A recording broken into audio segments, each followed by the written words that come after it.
The woman's car was still in the lot. That was the first thing Pete noticed when he walked out after. Dex was already gone down the street around the corner out of sight. Craig had gone back into his office. The other guys had gone back to work the way people go back to work after something happens that nobody wants to talk about. But the Honda Civic was still there, engine off, windows up. And inside it, the old woman in the cotton jacket was sitting very still, looking at nothing in particular, her hands folded in her lap.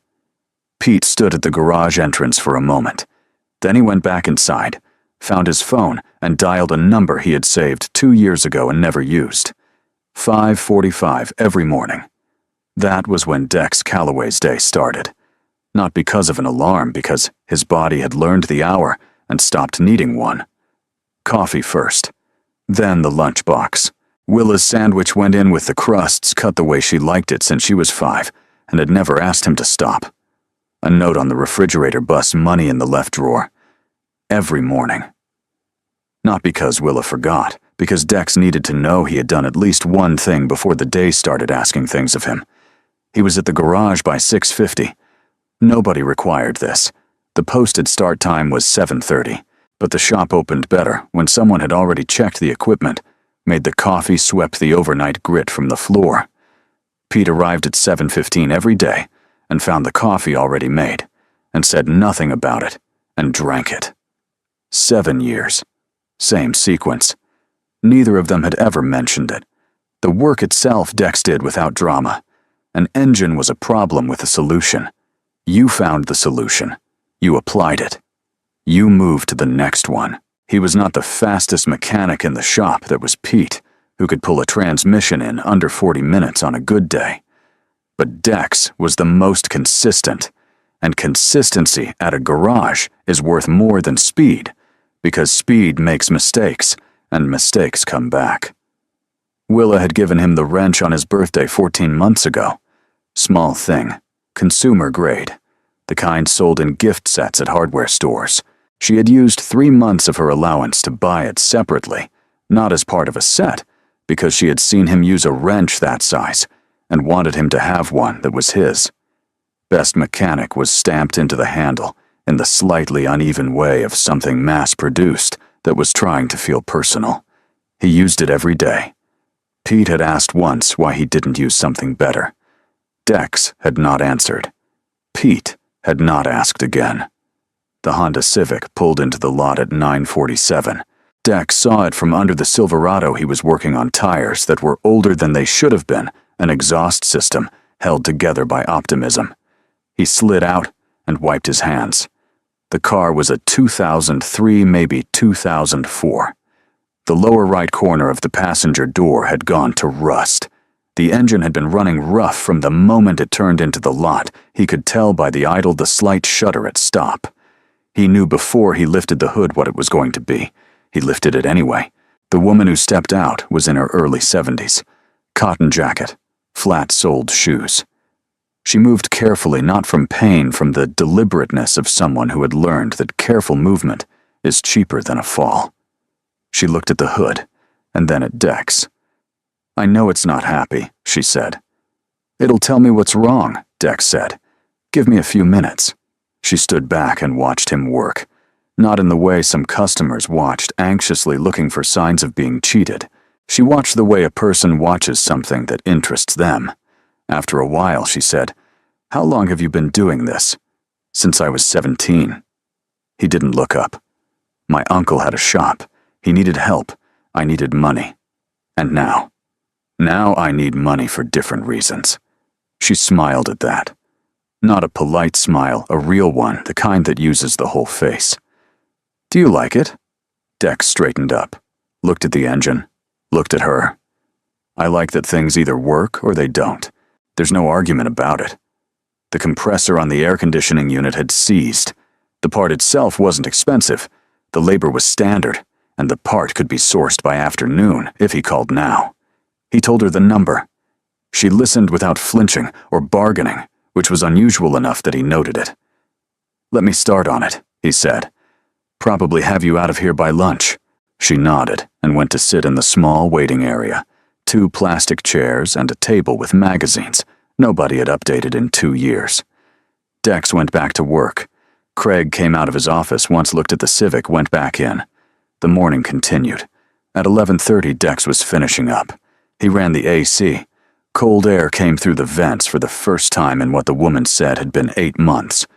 She stood beside the car and put her hand in front of the vent and kept it there. "That's it," she said. "That's it." She reached into her bag, looked more carefully. The search went on long enough to become something other than searching became the realization of something. She looked up at him. "I've left my wallet at home." Not frantic, stating a fact. "I'm so sorry. I can come back this afternoon." Dex looked at the car, looked at her. The math of it was straightforward. She was not a person who manufactured this kind of excuse. Her face was wrong for it too. Steady to genuinely embarrassed in a specific way that performed embarrassment never quite managed. And there was the hand in front of the vent. 8 months without air conditioning. She had not been waiting on the repair for lack of caring. "Don't worry about it," he said. She looked at him. "I can't let you." "It's done. Drive carefully." He went back to the Silverado. Behind him, he heard her get into the Civic. Heard the engine turn over cleaner now, not perfect, but better. Heard the car idle for a moment longer than necessary, before it backed out of the lot. Craig's office door opened. He had been watching through the window that faced the lot. "What did you just do?" Not a question. Dex kept his hands on the Silverado. "What did you just do?" Craig said again louder. Coming out of the doorway now into the shop floor, Pete's movements under the pickup at the next bay went very still. The two other guys found things to look at that were not Craig or Dex. "She didn't have her wallet," Dex said. "So you called me. So you told her to come back. So you did something other than just hand over a repair for free." Craig's voice was getting louder by the sentence, not from anger exactly, or not only anger. There was something else underneath it, something that needed the volume to hold itself up. "Do you know what our margin looks like right now? Do you have any idea what the last 2 quarters, she didn't have her wallet?" Dex said again. "That's not our problem." It was $112. "That's $112 we don't have." Craig was pointing now, at Dex at the lot at the door the Civic had gone through. "I have been carrying this shop on decisions other people won't make, and you're out here running a charity with my inventory and my labor." "Your father's shop," Pete said, quietly, from under the pickup. Nobody responded to this. Craig's color changed. "You're done," Craig said to Dex. "Today? Right now." The shop went quiet in the specific way of a room where people are present, but have decided not to be. Dex set down the socket wrench he was holding, reached into the front pocket of his coveralls, took out the small wrench best mechanic 14 months of use, and held it for a moment. Then put it in his pants pocket, removed his coveralls, folded them over the back of a chair. Not neatly just folded the way you fold something when you're trying to be orderly about a thing that isn't orderly. "Thank you for the 7 years, he said to Craig. Craig said nothing. His jaw moved. Nothing came out. Dex picked up his jacket from the hook by the door and walked out. 3:15. The apartment was empty the way it was only empty between the time Dex got home and the time Willa got off the bus. He did not go to the couch or the table. He went to the kitchen and then did not do anything in the kitchen, just stood there for a moment, and then slid down to sit on the floor with his back against the lower cabinet. The linoleum was cool. He could see the underside of the table from this angle. There was a piece of tape on the underside of one of the chairs Willa had put it there when she was 6, for no reason she had ever explained. He sat there. The list formed without him trying to form it. Rent was due in 18 days. Willa's school supplies needed replacing before the end of term. His mother in Fresno needed the monthly transfer. He sent not much, but consistent, and consistency was the part that mattered. He had enough saved to cover 2 months, maybe 3 if he was careful. After that, the math stopped working. He could hear the building around him. Someone's television 2 floors up. Traffic on the street outside. The refrigerator doing what refrigerators do. At 3:42, the key turned in the lock. Willa came in, dropped her backpack, looked at him on the floor, did not say anything. Went to the kitchen, to the cabinet above him, to the shelf where they kept the instant noodles, the sound of water running, the sound of the kettle. She moved around him without asking him to move. 10 minutes later, she came around the cabinet and set a bowl on the floor in front of him and sat down across from it with her own bowl. They ate. The noodles were too salty the way instant noodles always were. The kitchen floor was harder than it looked. Outside, the afternoon traffic continued. "Bad day," Willa said. "Complicated day." She nodded. Ate. Did not push. The ability to not push was something she had had since she was very small. Dex didn't know if it was temperament, or learned, or some combination, but it was there, and he was grateful for it every time. "Are we okay?" she asked. "We're okay," he said. And then, because she deserved more than reflexes, "I lost the job. But we're okay. I'll figure it out." She looked at him, looked at her noodles, looked at him again. "The job at Morrow's." "Yeah." She processed this for a moment. Pete's still there. Pete's still there. "Good," she said, like that was the important part. Maybe it was. May Sutherland sat at her desk at 11:17 that night and looked at Pete's number on her phone. He had called her that afternoon 4 minutes to the point. He had described what happened without editorializing, which she appreciated. He had told her about the wrench. He had told her about the folded coveralls. He had told her about the 7 years. Then he had said, "You're looking for the right person. You just watched them fire him." And he had hung up. She had not called back. She sat with the phone and thought about Dex Calloway standing in a shop with his folded coveralls over a chair back and a wrench in his pocket saying thank you to the man who had just let him go.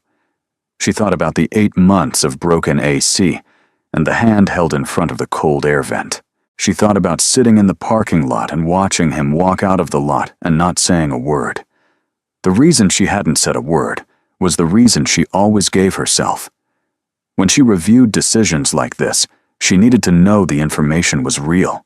If she had stood up for him in that moment, if Craig had backed down because of who she was, she would never have known whether Dex Calloway was genuinely what he appeared to be, or whether he was simply someone who performed well when the stakes were manageable.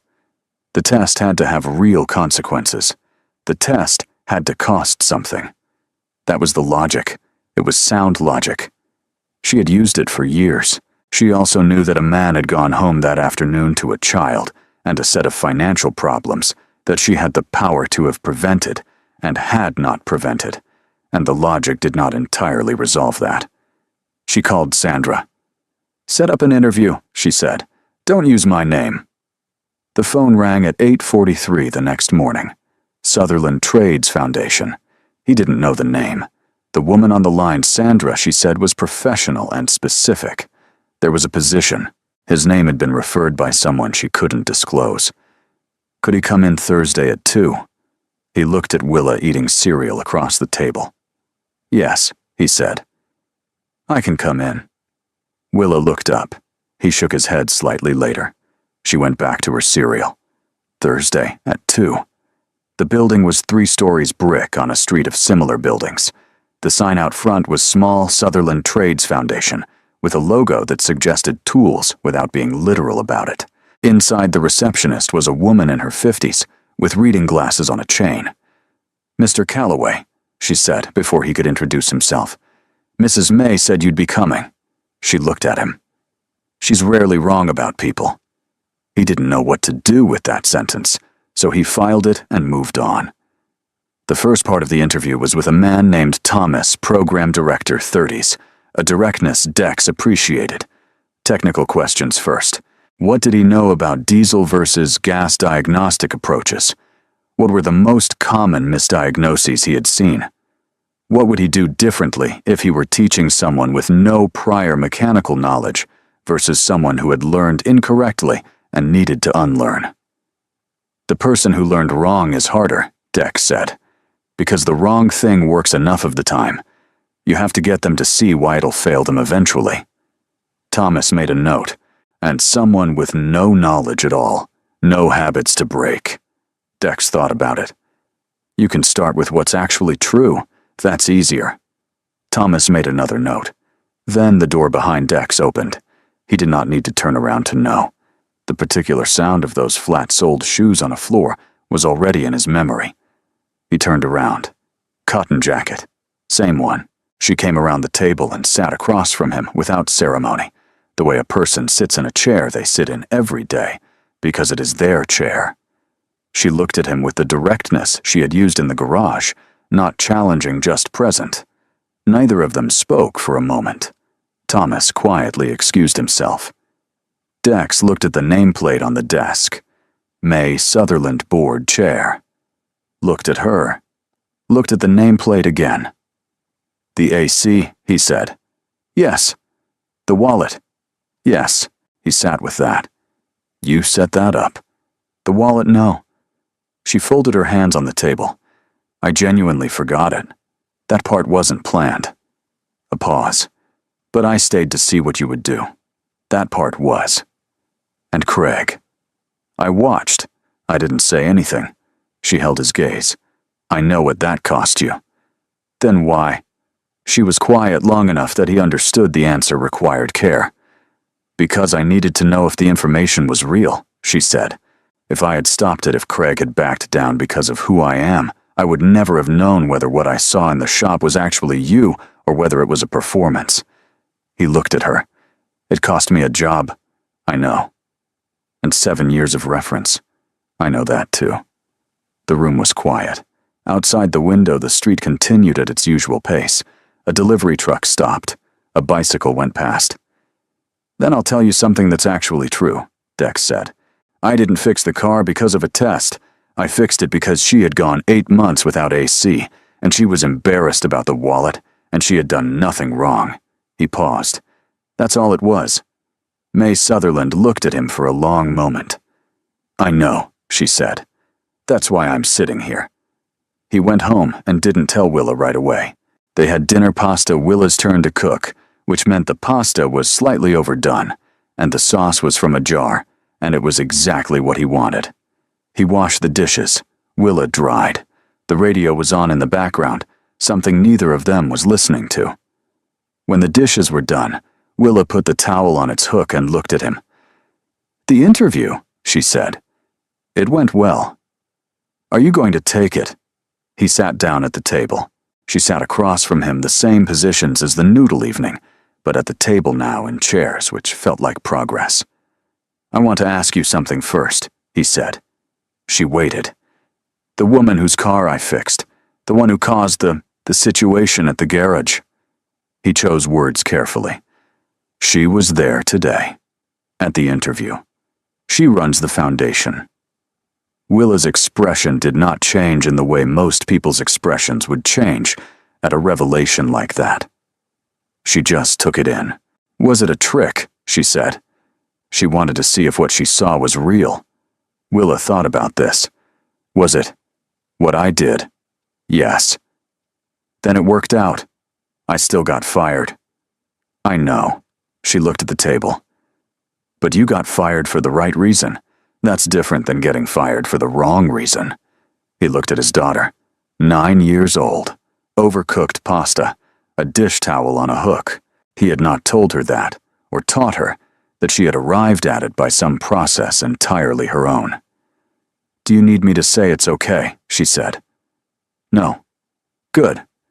Because I think it already is. He met May Sutherland a second time, not at the foundation. He had called Sandra and asked for somewhere neutral. They met at a coffee shop on Clement Street, the kind that had been there long enough to be neighborhood furniture. He arrived first, ordered coffee for both of them. Pete had told him, black, no sugar, which had required a call to Pete, which Pete had answered on the second ring and not asked why. She came in 3 minutes after him, looked at the cup waiting for her, looked at him. Pete, he said. She sat down. How is he? Still there. He says Craig is scared to lose anyone else now. Dex wrapped his hands around his mug. Can I ask you something? Yes. Your son, he had looked up the foundation, not the finances, just the history. The founding story. A man who had died at 38. A foundation built in the years after. Pete said he was a mechanic. May looked at the window. Traffic on Clement. A woman with a stroller. Ordinary Saturday afternoon. He was, she said. Diesel engines mostly. He loved the big ones. Dex nodded. Let that settle. That's not why I'm doing this, she said. I want to be clear about that. I'm not looking for a replacement. I know, he said. I'm not asking because I think you are. He looked at his coffee. I'm asking because I wanted to understand the shape of it. That's all. She looked at him.